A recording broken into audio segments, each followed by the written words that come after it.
Assistant commissioner Jacob Naveed Aman जी कोशिशुनि सां helping hand for relief and development Jacob जे तावन सां डिस्ट्रिक्ट काउंसिल हॉल जैकब में इन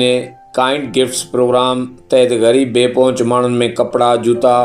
जैकेट तक़सीम किया विया। Regional manager helping hand upper Sindh Haris Masood, district coordinator helping hand ज़िला जैकब अनीसमन बिजराणी प्रोग्राम में शिरकत कई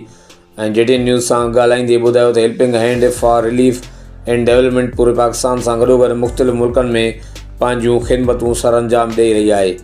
जंहिंमें 14 खां वधीक प्रोग्राम हिन वक़्तु फंक्शनल आहिनि ऐं ज़िले जैकब में helping hand for relief and development 100 यतीम ॿारनि जी किफ़ालत करे रही आहे। उन सां गॾोगॾु ज़िले जैकब में shelter relief, water for life, seasonal project सां गॾोगॾु ॿिया केतिरा ई प्रोजेक्ट मुकमल करे चुकी आहे।